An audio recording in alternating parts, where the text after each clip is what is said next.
That's right, folks! Reynolds kicks it, take a bow! He hadn't achieved enough winning a premiership for the city this year, so he thought, I'm going to put a book out as well. It's called On My Own Terms. Captain of the Brisbane Broncos, Adam Reynolds. A pleasure to talk to you, mate. Thank you. How you going? Oh, good. It's exciting to have a book out. Was there a list of people where you're like, I want them to read it first before it comes out, whether they were very dear to you or you were scared of them? I didn't know what to expect. Firstly, I think first time, obviously, writing a book.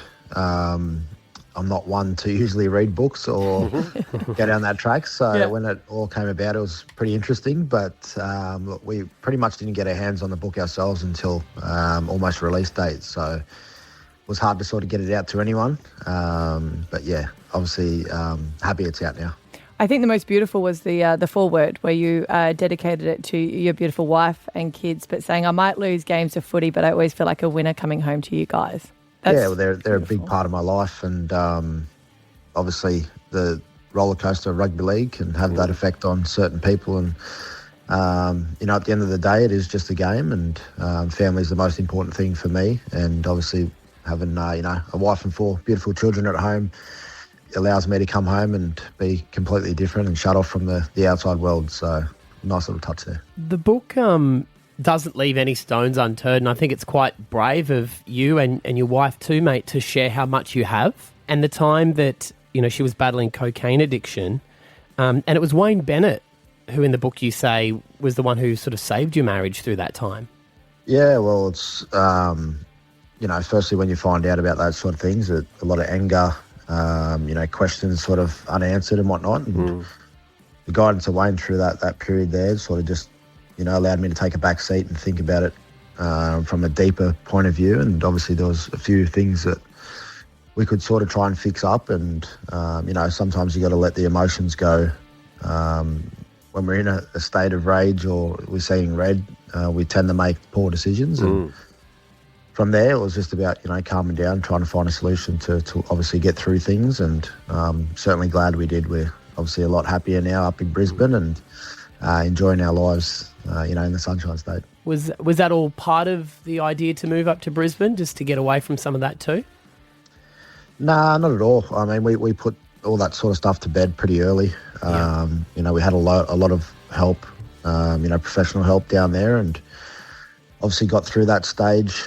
We navigated our way through that part of life pretty good, I'd say, and beat that. But then obviously the challenge of moving away as a young family, presented a new challenge, and obviously, it was unknown. I didn't know too much about Brisbane. I sort of played footy up here, but never left the city. So it was a move that, once again, Wayne had a lot of the say about it. He, said it was a fantastic place.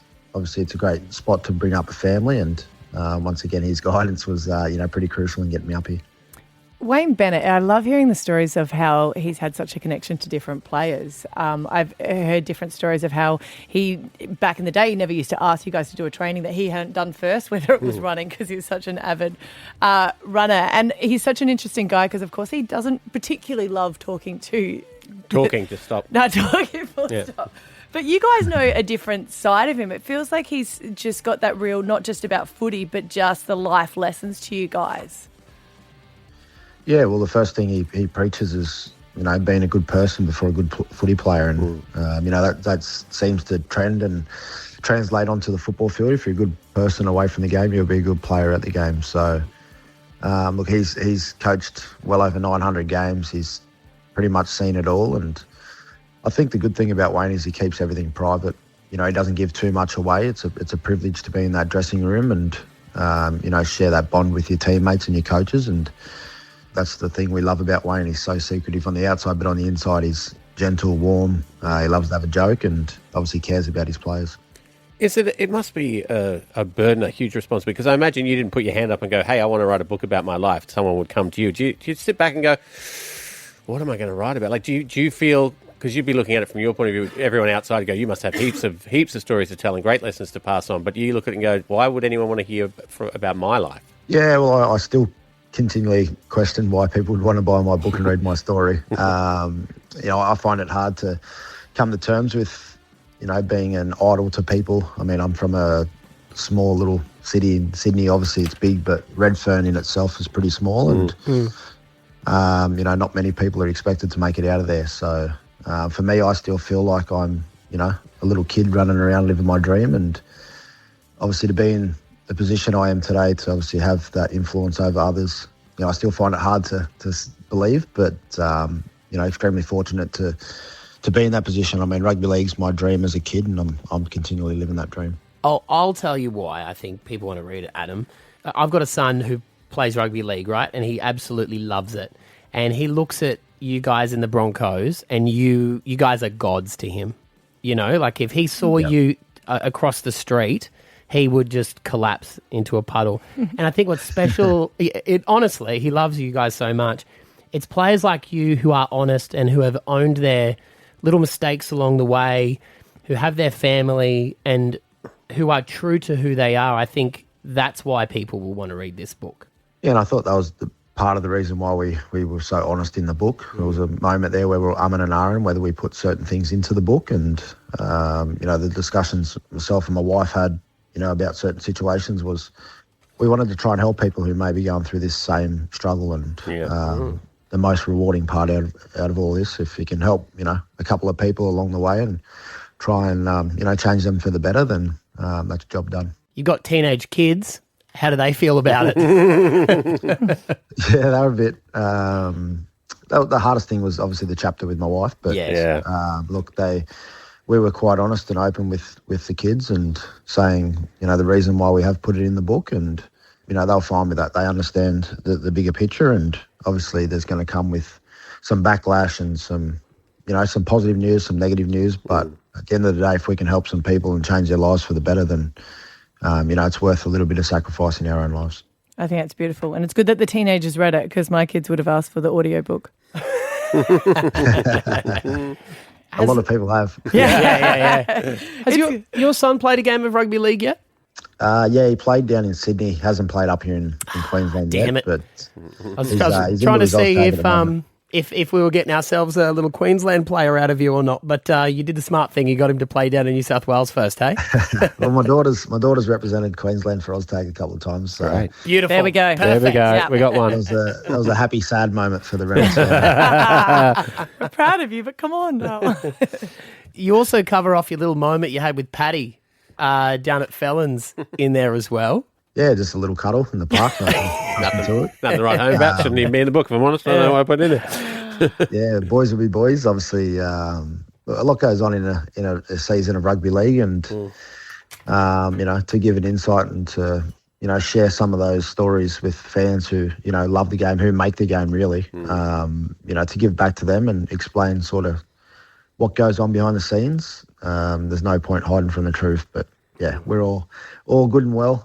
We had a nice laugh after it the next day, and obviously got on with our lives. Got to ask about this R360 thing going around too, Adam. Talks of Payne Haas possibly leaving the Broncos. How are all the players feeling about this other code coming in, trying to buy everyone up? Yeah, I don't know what to expect of it, to be honest. I mean, it's come out of nowhere in the last couple of months, but from understanding that they're still not off the ground yet, and it's still uncertain to get off the ground. So, I mean, from our point of view, rugby league's such a important part of our lives, and for us as athletes, you got to look out for yourself and your family, but we can't forget the grounds that the NRL have given us, and I'm sure all the players will have their decisions to make, but I think the NRL's going the right way about it. If they came to you today with $3 million though, God, it'd be tough to say no to, wouldn't it? Well, I'm on my way out, so it'd be hard to say no. But look, I don't know if I can go that much longer. But I don't know too much about the game, to be honest. I mean, it's rugby union with a spin on it, from my understanding. But look, I'm sure they'll be attracting rugby union players, rather than rugby league players. Oh gosh, I tell you what, there's a lot of retirees going, come on, I can do it. Get me back in. Excellent, man. Well, you've got the book out now. It's called On My Own Terms. You've lifted up the trophy this year as well. What could cap off the year? Probably a nice beer and relax at Christmas time would be a good way to finish the year off. Perfect. Does that mean you've got all that time off? You don't go back to training yet? No, I'm back in training soon. I've had a hell of a busy off season. I've just launched my own clothing label as well. So, Aya, is that how you pronounce it? yeah, AR. AR, So it's, that's keeping us busy as well. So no time for rest, and obviously we'll get back into it. You got a real fear quite of soon. keeping still, don't you, Adam? Yeah, I think it's the ADHD kicking in. So busy is good. Yes, it is. Yeah. Well Don't done. want to jinx things, but back-to-back premierships. Yeah, we're a long way from thinking about that at the moment, but it's certainly a challenge that presents itself. Not many teams have been able to do that. I mean, Penrith have been the standout for 6-7 years now, and obviously the Roosters to do it before they did. So it's a challenge, and a good challenge that we'll be looking forward to getting back in there and working hard to achieve that goal. Mate, great to talk to you this morning. Thank you for your time. Your book, On My Own Terms, it is out right now. Enjoy that beer at Christmas time, Adam. Will do. Thank you very much.